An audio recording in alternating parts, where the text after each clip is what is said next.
નમસ્કાર વિદ્યાર્થી મિત્રો, સ્વાગત છે તમારું તમારી પોતાની યુટ્યુબ ચેનલ માય ટીચિંગ ક્લાસમાં. આજે આપણે ભણીશું ધોરણ 7 વિષય ગુજરાતી ગાલા સ્વાધ્યાય પોથીમાં પાઠ 3 અમારી કામધેનુ, જેના લેખક છે ચંદ્રકાંત જે પંડ્યા અને જેમનું ઉપનામ છે જય ભીખુ. ચાલો વિદ્યાર્થી મિત્રો, પાઠ તો તમને સમજી લીધો હશે. આપણે સ્વાધ્યાય પોથી પૂરીશું. પ્રશ્ન નંબર 1 ચાલુ કરીશું. સાચો વિકલ્પ શોધી તેનો ક્રમ અક્ષર સામે ચોરસમાં લખો. પહેલું, લેખકની ગાય ટકે કેટલું દૂધ આપતી હતી? તો એમાં આવશે સી 8 શેર. બીજું, લેખકની ગાયનું નામ શું હતું? તો એમાં આવશે બી બોડી. ત્રીજું, લેખકની ગાય સ્વભાવે કેવી હતી? તો કે ડી ગરીબ ડી. ચોથું, સંક્રાંતિ દિવસે લોકો બોડી ગાયને શું ખવડાવતા? તો કે એ ઘૂઘરી. પાંચમું, બોડીનો ઉભેલ કેટલા વર્ષનો હતો? તો કે ડી 1.25 વર્ષનો. છઠ્ઠું, ધરમપુરના ઘણા કુટુંબમાં લેખકના બાપુની સ્મૃતિ રૂપે કોણ જાણીતું છે? તેમાં આવશે એ રમલી ગાય. સાતમું, લેખકના પરિવારને બોડી ગાયના દૂધની લાયણીથી મહિને કેટલા રૂપિયા મળતા હતા? તેમાં આવશે સી 25.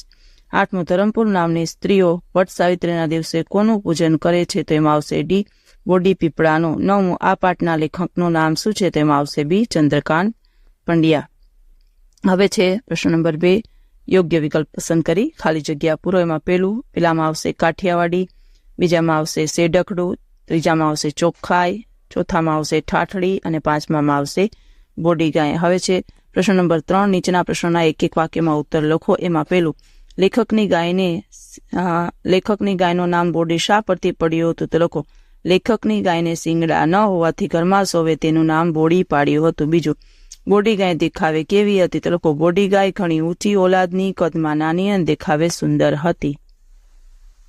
ત્રીજું, પારકી વ્યક્તિ દોવા જાય ત્યારે બોડી ગાય શું કરતી? લખો, પારકી વ્યક્તિ દોવા જાય ત્યારે બોડી ગાય પોતાનો પગ ઊંચો કરીને દૂર ખસી જાય. ચોથું, બોડી ગાય ગોવાળામાં જાય ત્યારે શ્રદ્ધાળુ લોકો શું કરે? તો લખો, બોડી ગાય ગોવાળામાં જાય ત્યારે શ્રદ્ધાળુ લોકો તેમના માથે હાથ મૂકી આસ્કા લે છે. પાંચમું, બોડી ગાયની પોતરીનું નામ શું છે? તો લખો, બોડી ગાયની પોતરીનું નામ રમલી ગાય છે. છઠ્ઠું, એક દિવસ લેખકના ઘરે આવેલા ચોર કેમ નાસી ગયા હતા? તો લખો, એક દિવસ લેખકના ઘરે ચોર આવ્યા ત્યારે બોડી ગાય બરાડા પાડીને ફળિયાના સૌને જગાડ્યા હતા, જેથી ચોર નાસી ગયા હતા. સાતમું, લેખકનું ખેતર વેચાઈ ગયું ત્યારે સેના પર તેમનું કુટુંબ નપતું હતું? તો લખો, લેખકનું ખેતર વેચાઈ ગયું ત્યારે બોડી ગાય પર જ તેમનું કુટુંબ નપતું હતું. આઠમું, બોડી ગાય સાથી મરી ગઈ? તો લખો, બોડી ગાયને જાનવર કરડ્યું જેથી તેનું આખું શરીર ફૂલી ગયું ને આખરે તે મરી ગઈ. હવે ચોથું, નીચેના પ્રશ્નોના ઉત્તર 2-3 વાક્યોમાં લખો. એમાં પેલું, બોડી ગાયને દોવા અંગેની વિશેષતાઓ જણાવો. તો લખો, બોડી ગાયને વેળા કવેળાએ થોડું ઘાસ કે ચંદી ખવડાવો એટલે તે દોવા દેતી. બીજી ગાયની જેમ તેને દોતી વખતે પગ બાંધવા પડતા ન હતા. તે એટલી ગરીબડા સ્વભાવની હતી કે નાનું છોકરું આંચળમાં હાથ નાખી ખેંચે ને દૂધની શેર કાઢે તોય કશું ન કરે. હવે છે બીજું, બોડી ગાયને સ્વચ્છતા ગમતી એવું તમે શા પરથી કહી શકો? તો લખો, બોડી ગાય પોતાના પીઠ, પગ વગેરેને જીભથી ચાટીને ચોખ્ખા રાખે છે. તે ગમે ત્યાં ગંદી જગ્યાએ બેસતી નથી. તે કદી એ ગંદુ ખાતી નથી. તે પોતાના વાછરડાને પણ ચાટીને ચોખ્ખા રાખે છે. આ પરથી કહી શકાય કે બોડી ગાયને સ્વચ્છતા ગમે છે. હવે ત્રીજું, બોડી ગાયના મૃત્યુ પછી લેખકના બાએ શું કહ્યું? તો લખો, બોડી ગાયના મૃત્યુ પછી લેખકના બા પોતાની સગી દીકરી મરી ગઈ હોય તેમ રડ્યા. તેમનાથી તે દિવસે ખાઈ શકાયું નહીં. તેમણે બોડી ગાયને ચાંદલો કર્યો, ફૂલ ચોખા ચડાવી ભીની આંખે પ્રણામ કર્યા. પછી લેખકના બાપુની જૂની વાડીમાં જ એક પીપળા નીચે ખાડો ખોદાવીને દટાવી. આ પ્રશ્ન નંબર 5 છે. નીચેના પ્રશ્નના ઉત્તર 4-5 વાક્યમાં લખો. પેલું, ઘરના બધા ગાયની સી સંભાળ રાખતા હતા? લખો, ઘરના બધા બોડી ગાયને સ્વજનની જેમ ચાહતા હતા. સૌ તેને બહુ લાડ કરતા અને દરરોજ ખરેડા કરતા હતા. તેને ખાસ લીલું ઘાસ અને સારી રીતે ભરેલો બાફણાનો ટોપલો ખાવા માટે આપતા. ગાયને નિયમિત નવડાવીને ચોખ્ખી રાખતા. ગાયને આમે ચોખ્ખાઈ જ ગમે. બાળકો તેની સાથે રમે છે. લીલી ચાર પોતાના હાથે કાપીને ખવડાવે છે. હવે બીજું, બોડી ગાય આખા ગામની લાડકી હશે એમ શાના પરથી કહી શકાય? તો લખો, બોડી ગાયને ગામના લોકો બહુ માન આપે.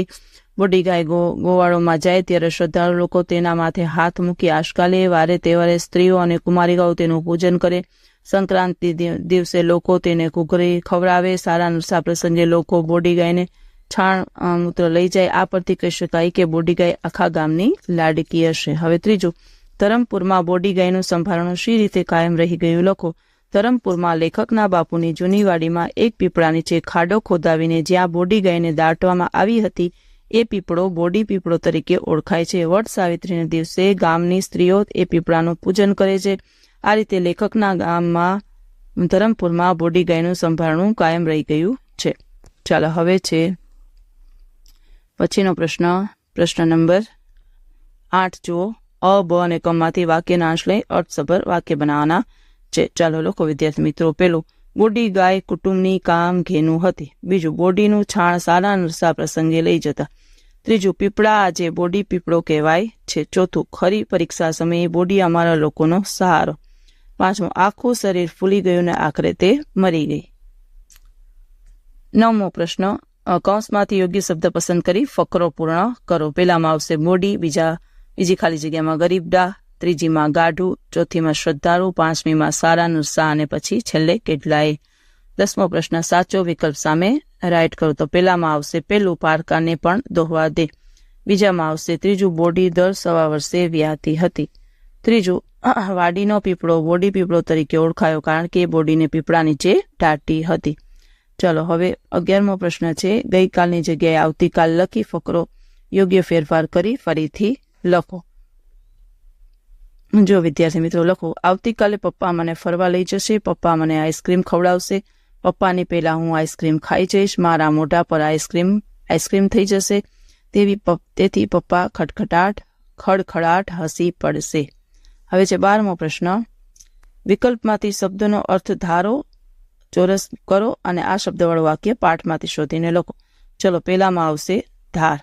હવે વાક્ય લખો, નાનું છોકરું આંચળમાં હાથ નાખી ખેંચે ને દૂધની શેર કાઢે તોય કશું ન કરે. બીજું એમાં છે વેચાણ. તો લખો, એની બોડીના દૂધની લાયણીના મહિને 25 રૂપિયા આવતા. ત્રીજું પેટ્યું, તો ગુજરાનેમાં. તો લખો, નાનો ભાઈ અને નાની બેન એટલા જ ઘરમાં એટલે અમારું પેટ્યું નીકળતું. પછીનો 13મો પ્રશ્ન છે, વિદ્યાર્થી મિત્રો આપેલ જાહેરાતના આધારે પૂછેલા પ્રશ્નોના ઉત્તર લખો. જો મેઘધનુષ્ય ડેરી પાર્લરની જાહેરાત આપી છે, એના આપણે વાંચી જાઓ ધ્યાનથી અને પછી એમાં પ્રશ્ન જવાબ લખવાના છે. લખો, તમારે માવો લેવો હોય તો કોનો સંપર્ક કરશો? તો લખો, અમારે માવો લેવો હોય તો સુભાષભાઈ દૂધવાળાનો સંપર્ક કરવાથી તેઓ સુભાષભાઈ માવાવાળા પાસેથી માવો મંગાવી આપશે. બીજું, મેઘધનુષ ડેરી પાર્લર કેટલા વર્ષથી કાર્યરત છે? તો લખો, મેઘધનુષ્ય ડેરી પાર્લર છેલ્લા 25 દાયકાથી કાર્યરત છે. ત્રીજું, મેઘધનુષ્ય ડેરી પાર્લર મહિનામાં કેટલા દિવસ બંધ રહેશે? તો લખો, મેઘધનુષ્ય ડેરી પાર્લર મહિનામાં એક જ દિવસ અમાસના દિવસે બંધ રહેશે.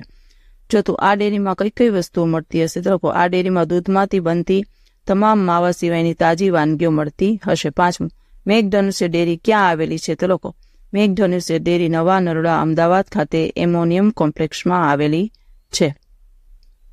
છઠ્ઠું, ડેરીમાં વિશેષ વળતર ક્યારે આપવામાં આવે છે? તો લખો, ડેરીમાં વિશેષ વળતર ધાર્મિક પ્રસંગે આપવામાં આવે છે. હવે 14મો પ્રશ્ન છે, લીટી કરેલ શબ્દ સમૂહની જગ્યાએ એક શબ્દ મૂકી વાક્ય લખો. પેલું છે, મને તાજું ફીણવાળું દૂધ ખૂબ ભાવે છે. તો લખો, મને શેડકડું દૂધ ખૂબ ભાવે છે. બીજું, મારા મિત્રને ઘેર જ્યારે જોઈએ ત્યારે દૂધ આપનારી ગાય છે. તો લખો, મારા મિત્રને ઘેર કામ ઘેનું છે. ત્રીજું, રામજીભાઈ એમની ભેંસને દરરોજ માલિશ કરે છે. તો લખો, રામજીભાઈ એમની ભેંસને દરરોજ ખરેરો કરે છે. જો વિદ્યાર્થી મિત્રો પ્રશ્ન 15 છે, જોડણી સુધારીને લખો. તમે જોઈ શકો છો, કુટુંબ, પછી સ્ત્રી, શેડકડું, કુમારિકા, વિચિત્ર, વટ સાવિત્રી, પેટ્યું, સંક્રાંત અને નિયમિત. 16મો પ્રશ્ન છે, બબે સમાનાર્થી શબ્દ આપો. પેલું ગાય, તો કે સુરભી અને ઘેનું. બીજું ઓલાદ, તો કે સંતાન અને બાળક. ત્રીજું બા, તો કે મા અને જનેતા. ચોથું વિદ્યા, તો કે શિક્ષણ અને ભણતર. સ્મૃતિ, તો કે યાદગીરી અને સ્મરણ. અને દીકરી, તો કે પુત્રી અને તનુજા. હવે પ્રશ્ન નંબર 17, શબ્દોના બબે અનેકાર્થી શબ્દો લખો. જો ખાતર, તો કે ચોરી, અને ખાતર, તો કે ખેતર સુધારવા નખાતા છાણ કાપ વગેરે. બીજું ઘૂઘરી, તો કે સ્ત્રીઓના હાથનું એક ઘરેણું, અને ઘૂઘરી, તો કે બાફેલા જુવાર ઘઉં કે બાજરી. પછી ત્રીજું ચાર, તો કે અંક 4, અને 4, તો કે લીલું ઘાસ. ચોથું આંતરે, તો કે દર ત્રીજે દિવસે, અને આંતરે, તો કે કેરી લે. હવે 18મો પ્રશ્ન છે, વિરોધી શબ્દ.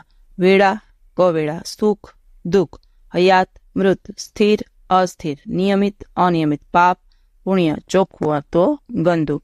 હવે છે શબ્દ સમૂહ માટે એક શબ્દ લખો. મનોકામના પૂરી કરનાર ગાય, તેમાં આવશે કામધેનુ. બીજું, કપડાથી ગાળેલું તો કે વસ્ત્રગાળ. ગાયનું મૂત્ર તો કે ગૌમૂત્ર. ગાયના બે વિયાણ વચ્ચેનો ગાળો તો કે ઉબેલ. શેઢ કાઢીને તાજું દોયેલું દૂધ તો કે શેઢકડું. આગલા જન્મનો તો કે પૂર્વજન્મનો. 7મો, નિષ્ફળ ન જાય તેવું બાણ તો કે રામબાણ. 8મો, ગાય કે પશુને સૂકા યા પલાળીને આપવામાં આવતા બાજરી, ચણા વગેરે તો કે ચંદી. 9મું, દેવ દેવીની આરતી, ભસ્મ વગેરે લેવા તે તો કે આશકા. 10મું, બાજરી, જુવાર વગેરેના લીલા કે સૂકા સાઠા તો કે ચાર. 11મું, ગાય, ભેંસ, બળદનો મળ, ગોબર તો કે છાણ. 12મું, ખાસ કરીને પશુ માદાએ બચ્ચાને જન્મ આપો તો કે વિયાવું. 13મું, શોભ લઈ જવાને માટે બાંધેલી 2 વાંસ અને પટ્ટીઓની સીડી જેવી સજાવટ તો કે ઠાઠડી. 14મું, વચ્ચે એક દિવસના કે સમયના ગાળે તો કે આંતરે. 15મું, જેઠ પૂર્ણિમાએ વડ નીચે પૂજા કરાય તે વ્રત તો કે વટ સાવિત્રી. હવે પ્રશ્ન નંબર 20 છે. રૂઢિપ્રયોગના અર્થ આપી વાક્યમાં પ્રયોગ કરો. પેલું, છૂટ લેવા ન દેવી તો કે સ્વતંત્રતા ન આપવી. વાક્ય લખો, પોલીસ ગુંડાઓને જેલમાં જરા પણ છૂટ લેવા દેતી નથી. બીજું, ખરેરો કરવો તો કે તેલનું મર્દન એટલે કે માલિશ કરી પશુને નવડાવવા. વાક્ય લખો, કૃષ્ણ ભગવાન પોતે પોતાના પંચકલ્યાણી અશ્વનો ખરેરો કરતા હતા. ત્રીજું લખો, ધમ પછાડા કરવા તો કે છૂટવાના પ્રયાસ કરવા. એમાં લખો, વાછરડું ગાય પાસે પહોંચવા ધમ પછાડા કરવા લાગ્યું. ચોથું, પેટીયું નીકળવું તો કે ગુજરાન મેળવવું. લખો, મોંઘવારીને લીધે આજે ગરીબોનું પેટીયું નીકળવું પણ મુશ્કેલ થઈ ગયું છે. 5મું, ઋણ અદા કરવું. તો એમાં લખો, કરજ ચૂકવવું અથવા ફરજ અદા કરવી. વાક્ય લખો, મા બાપ પ્રત્યેનું ઋણ અદા કરવું એ દરેક સંતાનની ફરજ છે. 6, હાથ લાંબો કરવો તો કે મદદની માંગણી કરવી. વાક્ય લખો, સ્વમાની માણસ ગમે તે સંજોગોમાં પણ કોઈની પાસે હાથ લાંબો કરતા નથી. હવે પ્રશ્ન નંબર 21 છે. જે ઇંગ્લિશમાં ફકરો આપેલો છે, તમારે એનું ગુજરાતી અનુવાદ કરવાનું છે. હું સીધું ગુજરાતી બોલું છું. વિદ્યાર્થી મિત્રો, આપ લખશો. લખો, ગાય એ પાલતુ પ્રાણી છે. તે વિવિધ આકાર, કદ અને રંગમાં વિશ્વભરમાં જોવા મળે છે. ગાય એ પ્રેમાળ અને મળતાવડું પ્રાણી છે. ગાયનું દૂધ ઊંચી ગુણવત્તાવાળું હોય છે. હવે છે પ્રવૃત્તિ. એમાં પ્રશ્ન પેલું, ક, સ્વ એટલે પોતાનું, એ અર્થમાં સ્વજન જેવા બીજા 4 શબ્દ લખો. તો પેલું, સ્વરાજ્ય. બીજું, સ્વદેશી. ત્રીજું, સ્વાભિમાન. અને ચોથું, સ્વાશ્રય. ખ, નીચેના શબ્દો પરથી વિશેષણો બનાવતો લખો. રંગીન, ધાર્મિક, દુધિયું, શ્રદ્ધાળુ, લાલચુ અને આર્થિક. ચાલો વિદ્યાર્થી મિત્રો, આજના વિડીયો લેક્ચરમાં આટલું જ. જો તમને આ વિડીયો ગમ્યો હોય તો લાઇક કરશો, તમારા મિત્રો સાથે શેર કરશો અને મારી ચેનલને સબસ્ક્રાઇબ પણ કરશો. આવજો.